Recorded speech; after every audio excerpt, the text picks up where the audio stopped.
Good morning mga kabayan, magandang umaga sa inyo lahat. Kamusta na? Kamusta na? Welcome sa aking munting YouTube channel. Yan, kakabangon ko lang din sa aking higaan ngayon at ang oras na ngayon ay 8:04 ng umaga mga kabayan. Kakabangon-bangon ko lang. Pero kanina pa ako nagising. Nag-alarm yung orasan ko ng 5 o'clock pero pinatay ko and then idlip ulit ako. Tapos 6:30 nag-alarm ulit. Pinatay ulit natin. Naidlip ulit tayo. So ngayon lang tayo bumaon. Kakabangon-bangon lang natin. At hindi tayo pumasok ng trabaho ngayon mga kabayan. Araw pala ng Huwebes ngayon. Kasi kahapon, wala kami masyadong gawa sa workshop. And ngayong araw yata wala rin masyadong nakaschedule na trabaho. Kaya yung warranty processor namin kahapon, kinausap ako na kung gusto ko daw ba mag-holiday ngayong araw na to. At yun, tinanggap natin. Inaccept natin. Ayun, tinanong niya ako kung gusto ko daw mag-holiday at kung ayaw ko naman daw, pwede rin naman akong pumasok pa. Yun nga, naisip ko na wala naman masyadong gagawin sa workshop. So, dinrap ko na yung offer na mag-holiday ngayon. At bukas, Friday, naka-schedule din naman ako ng RDO. Day off. Yung tinatawag namin na RDO is rostered day off. Yun talaga day off. Pero yung ngayon, pinalo ko siya ng holiday.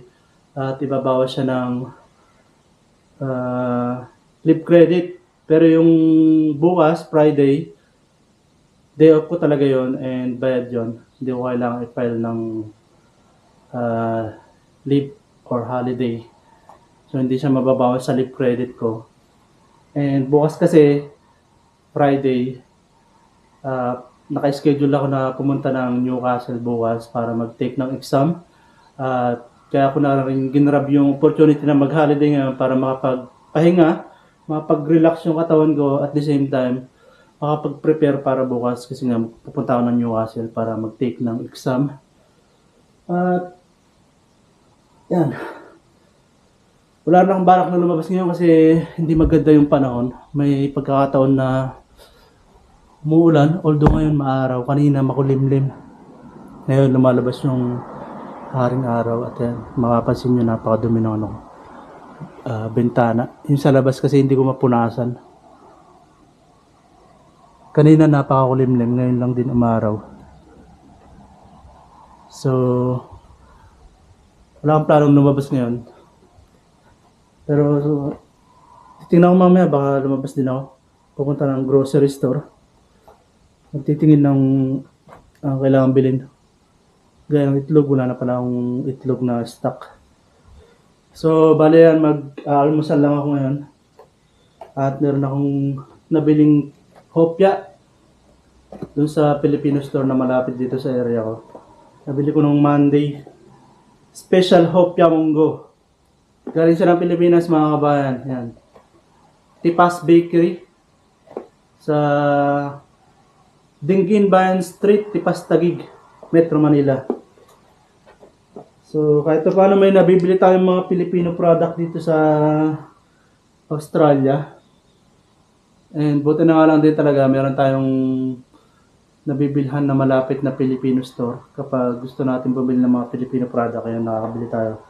Bali, kumuha tayo ng hopya nung Lunes, tapos kumuha din tayo ng tuyo. May nakuha tayong tuyo, tsaka bangus na pangpaksiw.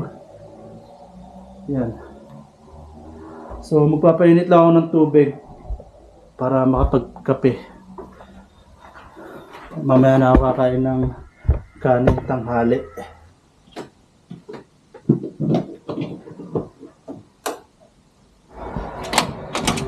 And then, habang hinihintay natin kumulo yung tubig, yung pinapakulo natin tubig,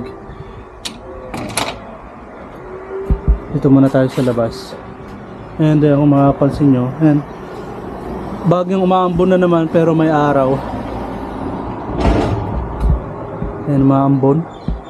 And kung makapansin nyo nga yan, may sinyalis na umulan kanina madaling araw, basa pa yung mga dahon ng puno. Tapos yan, yung ibabaw ng car park basa. At yun nga, habang hinihintay natin na kumulo yung tubig is maglakad-lakad muna tayo dito sa veranda ng kapitbahay. Bali dito sa kapitbahay ko na to walang tao ngayon, pero may nakatira. Bihira lang umuwi rito. Tapos ito namang unit na to, kakaalis lang din nung dating umuupa, and nakapost na to na for rent ulit. And yung isang apprentice ko, parang nag-a-apply yata sila. Yung apprentice namin sa trabaho, nag-a-apply sila dito para mag-rent.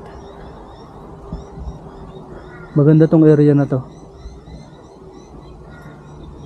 Ayan, tanaw na tanaw mo yung ano, tanaw na tanaw mo yung ilog, Manning River. So maganda dito pumuesto para mag kape sa umaga. Ayan, kape, tapos dyan kaharap sa ilog.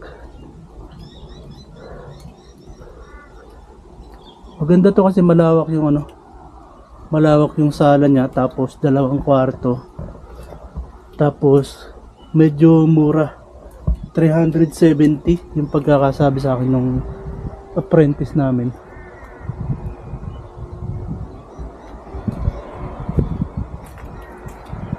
$370, hindi na lugi kasi yung inalisan kong bahay, yung tinirhan namin nung kasama ko dati, 390.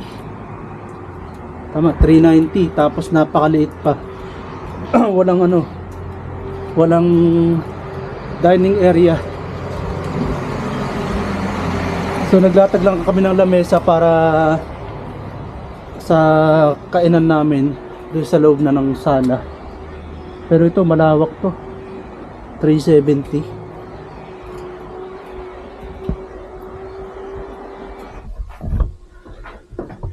So yan, kumulo na yung tubig. So magtitimpla tayo ng kape. Titimpla tayo ng kape. Asan ba yung timplahan natin ng kape?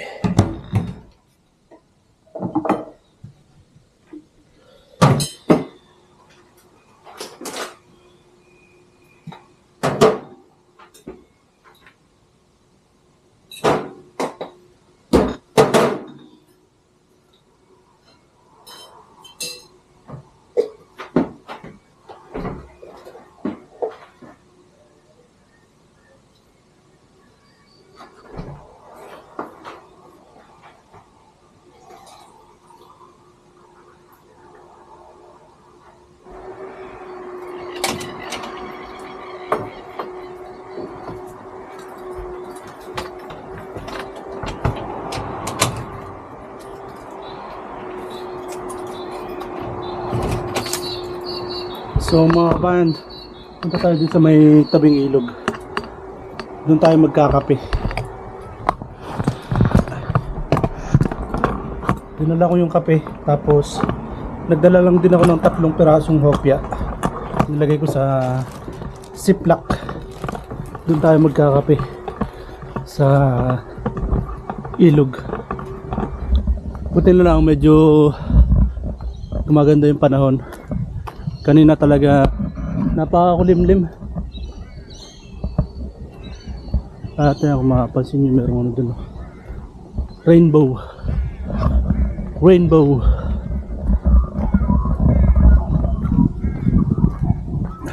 Dito tayo tatambay sa tabing ilog habang nagkakape.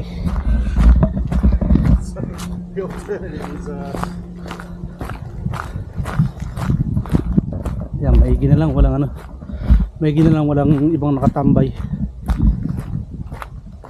Dito rin ako nagpapalipad ng drone kung minsan. Dito ako nagpa-practice kasi open space.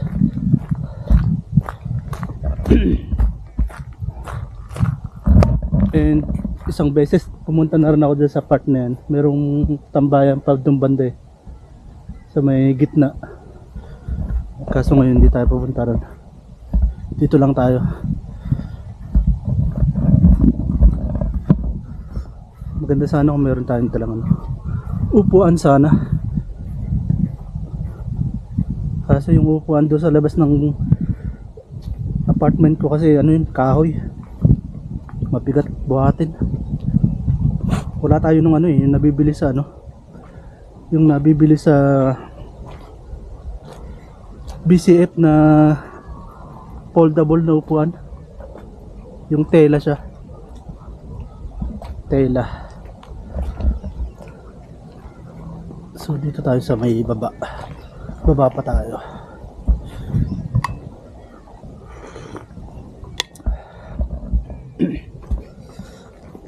Yeah.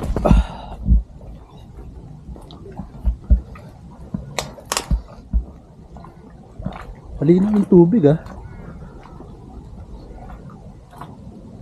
Malinaw ang tubig.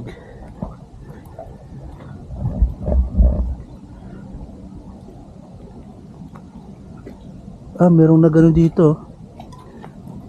May nag-iwan ng ano. Tawag dyan? Trap sa ano, crabs. Ay no, may tali sila. Yan.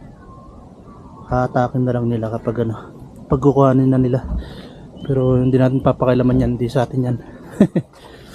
So dito tayo magtatambay habang nagkakape mga kabayan. Tapos yun may ano doon, may namamangka. Parang namimingwit yata. Namimingwit habang nasa bangka.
Kita nyo yung rainbow mga kabayan.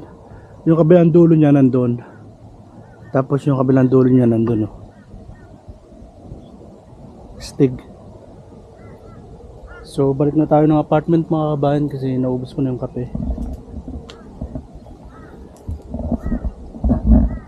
Magandang tumambay talaga rito kapag ganito. Umaga. Tapos magkakape ka. Next time magdadala tayo ng upuan. Ibili tayo ng ano, yung napofold na upuan. Foldable.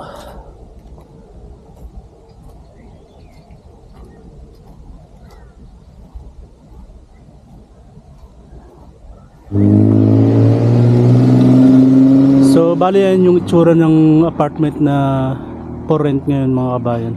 Yung sa kapitbahay natin. Malawak, 2 kwarto, tas malawak yung sala.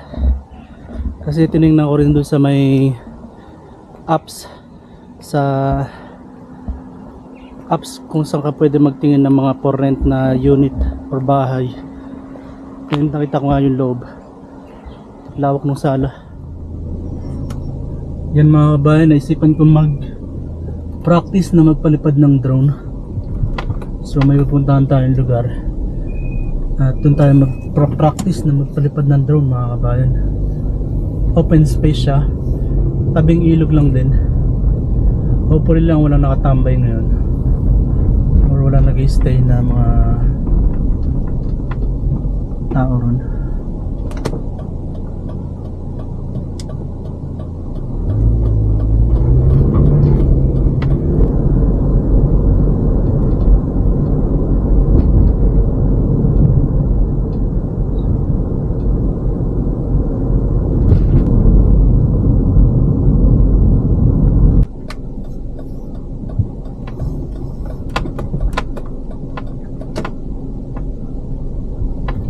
So andito na tayo mga kabayan.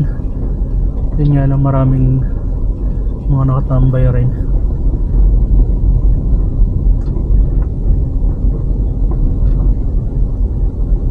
Saan tayo pa pwesto? Saan tayo sa baba?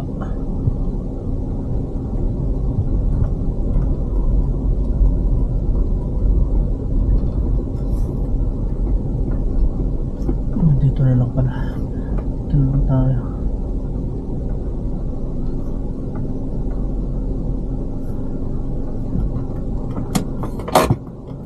Yan mga kabayan, napapansin nyo ba yung nasa puno na yan, yung mga nakasabit-sabit na mga parang mga ito yung dahon na yan. Yan, senyalis pa yan ng ano, nung nakaraang baha last year. Bali mag-isang taon na rin yung baha na yun, simula nung June. So may ngayon, isang buwan na lang, mag-isang taon na yung baha na yun. Or I mean nung bumaha. So hanggang dyan yung inabot ng tubig mga kabayan. Imagine nyo, no? Napakataas ng puno na yan. So kung susumahin natin yung taas nitong ano, sasakyan, natin, compared dyan sa kung saan nakasabit yung mga tuyong dahon na yan, ibig sabihin lubog tong kinapaparadahan ni ano, ni itim. So yan, medyo may pumapatak na ano, ambon, pero may araw. So mamaya bababa tayo dun sa may baba na yan, dun sa part na yan. So yun mga kabayan, lumabas na tayo sa sasakyan. At doon natin pinarada sa itim. Yan, nadat na natin yung dalawa na yan. Tapos yung kanina yung nandito, umalis na. Tapos may mga nakaparada rin na mga workers doon. Hindi ko alam kung ano yung mga ginagawa nila ron. Tapos meron pang daan dito papunta ron. Pwedeng makapasok yung sasakyan. Hindi ko lang alam kung saan siya patungo banda. Ito yata, private property yata itong mga to. At mukha itong bakod na to, yung mga yan. Electric fence yata itong mga to. Electric fence. So yan, naalis na yung isa. Kasunuran din natin yan. Nauna lang tayo ng konti.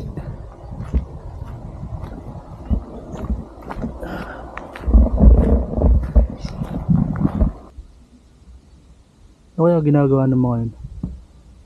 Yung nagpapunta na sila ron, no? Bumaba sila ron. Tapos may mga dala sila mga tools. Para magkakat yata ng ano. Nagkakat yata ng mga tumumbang puno. So baba tayo dito mga kabayan. Galing na rin ako dito mga 2 o 3 beses na yata. Pero nung mga time na yon, nakabisikleta ako. Tapos sinubukan ko na rin magpalipad dati ng drone doon banda. Ang gamit ko pa nun yung unang drone na nabili ko, yung ang bilis malubat.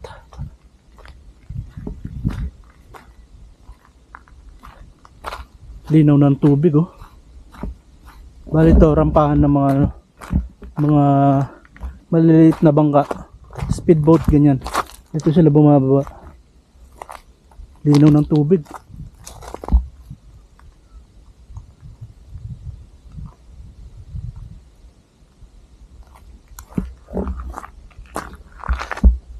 Pwede rin sana mamingwit dito sa area na yun.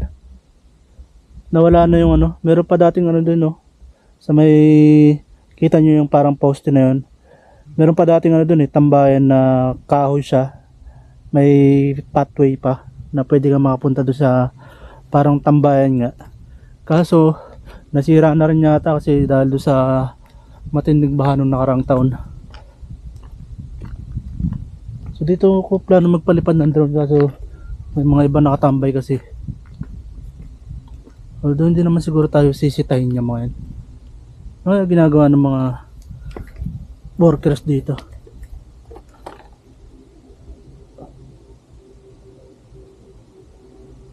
Parang may parang may hinuhukay yata sila. Ano yun? Yung umuugong na yun. Parang boat, wala namang boat.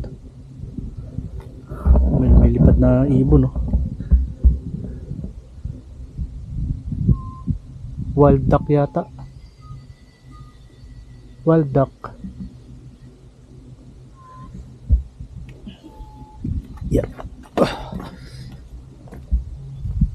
So try nating lakarin tong part na to mga kabayan. Tingnan natin kung ano makikita natin dito sa part na to.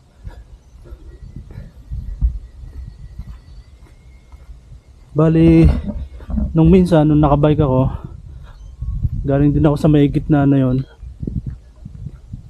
Hindi pa ganyan kababaw yung lupa dyan. Mataas pa yung part na yan. Dahil nga lang doon sa baha, parang humupa yung lupa. Bumababa yung level. Kasi nakapasok pa ako dyan ng nakabike. Tapos doon nga ako pumuesta sa may medyo liblib na part, kung saan may mga puno pa na mga ganyan. Tapos mataas yung damo. Para hindi ako masyadong visible na nagpapalipad ng drone. Kasi nahihilang ako magpalipad ng drone pag may ibang tao. So tingnan lang natin kung ano yung makikita na. Walang yan, nagulat ako dun May tumapat na malaking bangaw sa tenga ko. Tapos ang lakas niya, nung sound na napoproduce niya, kaya nagulat ako.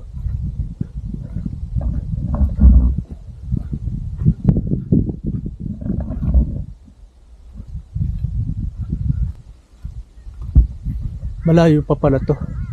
Gandun pa yata to sa kabilang dulo.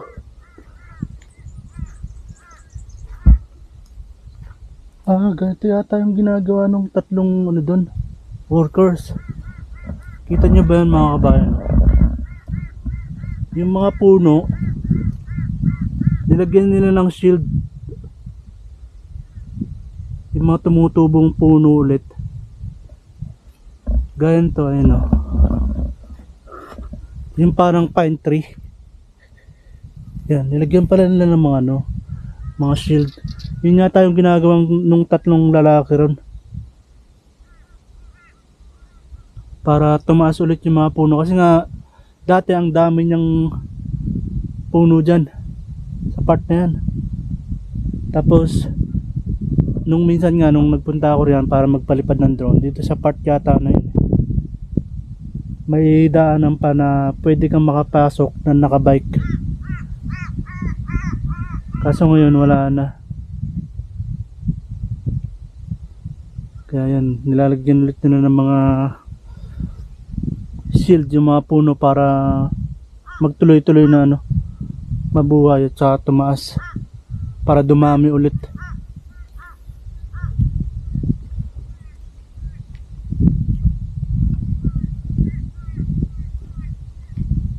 Malayo pa yata to.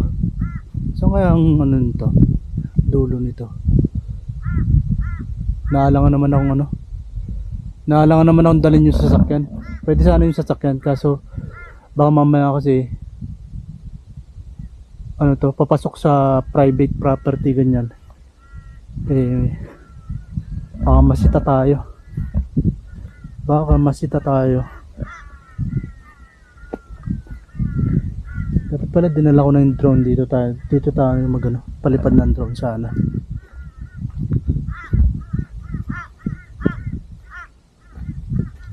Pero maganda sana kasi doon sa may part na may sementado, doon sa may tabing ilog mismo.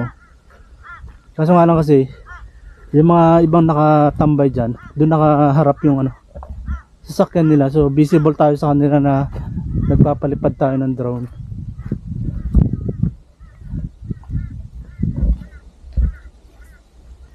So ayan, medyo kumukulimlim na naman. Tapos sa part na to, ayan, kung mapapansin nyo, dumidilim na. Lalo dun sa area na yun. And then nga, natatabingan na naman yung araw ng ulap.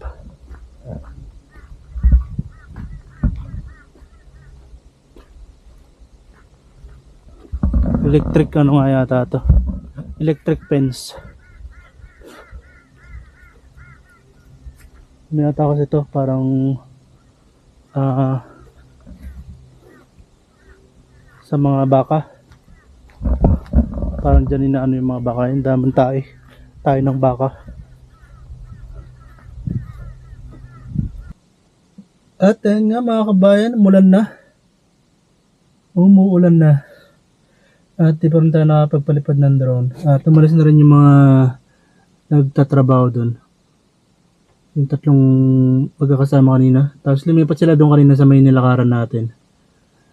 Nag-drive sila papunta ron. Sila nga yata yung naglalagay ng mga shield para doon sa mga tumutubong mga puno. Yung maliliit na puno.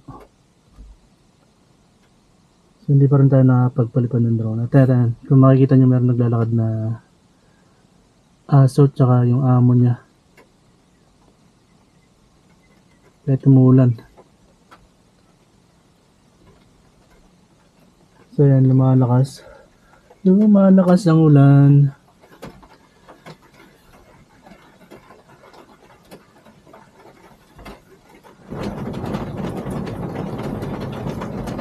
At ayun nga, lumalakas pa ang ulan. Pero mapapansin nyo doon sa may part na yun, sa may kabilang side ng ilog, doon sa may part na mataas, or sabihin na natin doon sa kabilang side na yun, sa may bundok, maliwalas doon. Dito lang sa part natin ng umuulan.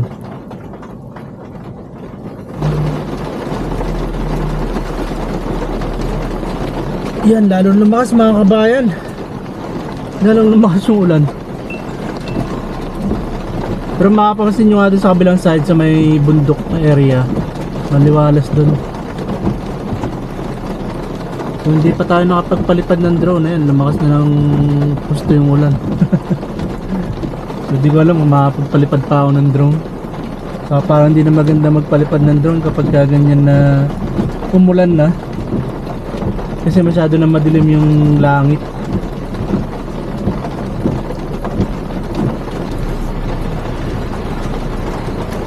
So yan mga kabayan, wala na talagang pag-asa makapagpalipad tayo ng drone dito sa mga oras na to. Yan, makapansin nyo naman, napakalakas na ng ulan.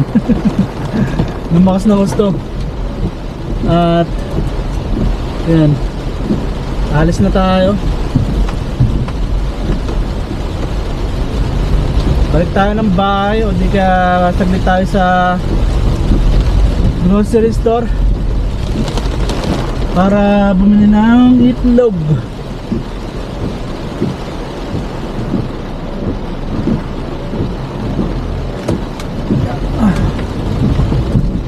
Gaganda ng mga bahay dito mga kabayan, no? Ang gaganda ng mga bahay.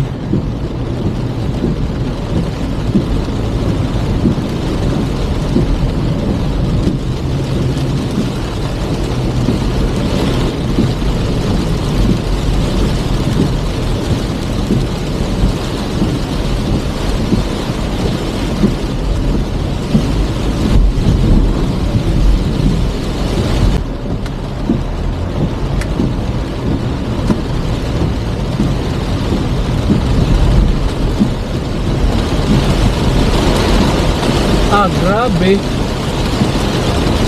Grabing lakas.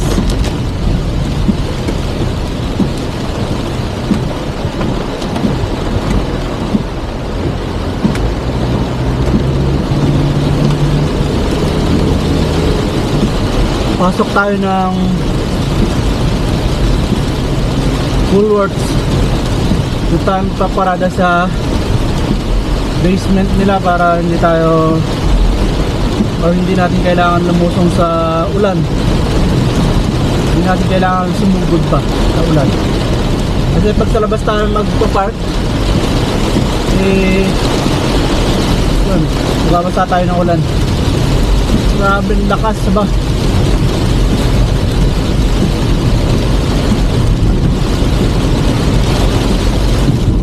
Galit na galit, gustong manakit.